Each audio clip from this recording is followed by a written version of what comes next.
Hey, what's up, everybody? Welcome to the Rules of Engagement. As always, I'll be your host and analyst, Nick axslav, ranish, as we explore strategies and tactics used in the game of Starcraft 2. Today, we're going to be looking over the series between Marineking Prime and FXO Gumiho that was played yesterday, of course, as part of the Winter Showdown series. We're going to take a look at 3 of the games in this set. We're going to start off with game number 1 that was on Bifrost. Then we're going to go to game number 2, and then we're going to skip the game number 3 because it wasn't that interesting. Go straight to game number 4 on Core City. At the end, it's going to be a viewer Q&A. So, tweet me all the questions you got of any topic you want. Twitter is at @ISAxslav. Go ahead and tweet them now. Tweet them after segment 1, tweet them after segment 2. After segment 3, there might not be time to bring them up on Twitter, but go ahead and tweet me any questions you got. I'll answer them at the end of the show.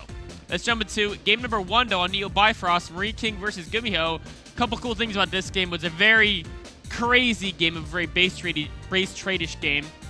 First thing I want to talk about is changing your plans to seize opportunities. And then microing Hellbats into medevac against Hellions, how that kind of battle can kind of work. And then also defending Hellbat drops and ways to do that. So we'll start off over here, the 530 mark. One thing we're going to look at this is, you know, Marineking Prime is going for the Hellbat drop. He's got the armory. You know, he's reacting at the Hellions, and he's got the starport. So that's his plan. But even if you have a solid strategy, I mean, Hellbat drop's always a solid strategy. It's Hellbat drop. Even if you have a solid strategy, if an opportunity comes up, like look at this from Marineking Prime, right? If an opportunity comes up where you basically can end the game, go ahead and take it. So he's sitting there killing SCVs, right? Go ahead, kill SCVs, right? He went in to scout his opponent with the Hellions.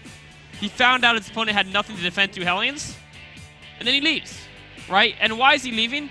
Well, he wants to get back and group up with this medevac, meet these other 2 Hellions, or there's these other 2 Hellions, and do a nice little Hellbat drop. But, you know, a Hellbat drop's a very solid strategy. Even if you have a very solid strategy, if you have an opportunity, I mean, just kill the Marine, or ignore it either way, to just kill all the workers. I mean, was there one more Marine and 1 Hellion might come out, but you can take those as well. Go ahead and seize it, right? You could have killed a lot more SCVs here if you didn't run away. Always seize opportunities.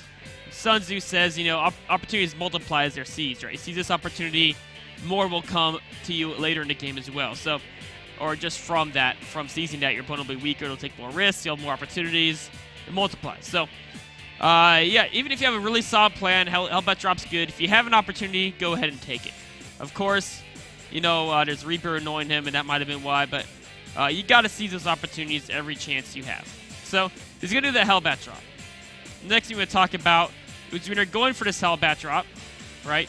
Whether it's, I mean, now you can only fit 2 Hellions, or 2 Hellbats in there, but here you can fit 4. You're doing that Hellbat drop. You know, you're going to do some damage. But let's say they have Hellions. Now, the Hellions, of course, have a longer range than Hellbats, right? Look at these guys. They have longer range, and they move faster. So they can just stay at range and run away, stay at range, run away, and they'll slowly chip your Hellbats to death. So what do? You pick them up into medevac, and you just drop them right on top. And even if they try to duck and dodge, right, they run away again, you pick them up. And eventually, there'll come a point where, because they'll be cornered, they have to turn around. That's where you can get the medevac over top of them, or at least over top of SCVs, get over top of something. You pick them up, and you drop them right on top of the Hellions. Even if you only get 1 shot off, 1 Hellbat shot is a game ender, man. It's either 18 to armor to 30 to light. So all it takes is 1 shot from a Hellbat, and pretty much wherever they shoot is going to be critically wounded anyway. So go ahead and use that medevac as a way to counteract the fact that you're being kited around and massacred. So it's you know, it's basically a way to that's how you micro against Hellions. Now, next we're going to talk about is how to defend a Hellbat drop, because obviously the Hellions and the Banshee aren't really cutting it, right? Of course, in this game it's actually a lot closer it looks, because he was able to get a lot of kills with his Banshee. There was no answer to it back in Marineking's base, at least until I think he has a Viking, at least until his Viking gets back. But eventually his Viking does get back and hold off that. Marineking goes on to win the game in about a minute once his Viking kills the Banshee. And of course, he just keeps dropping Hellbats to kill SCVs and saving him from the medevac, saving him from the Banshees and medevac. But the question is, if you know, the Hellion Banshee, what Gumiho went for didn't work, what would have worked, right?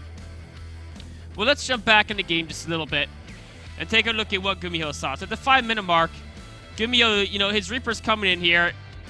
It sees, all of a sudden, it sees the armory. If you see an armory and 2 refineries done, you know exactly what's happening. You know it's a Hellbat drop. That's the only thing it can be. Like, you're not gonna like.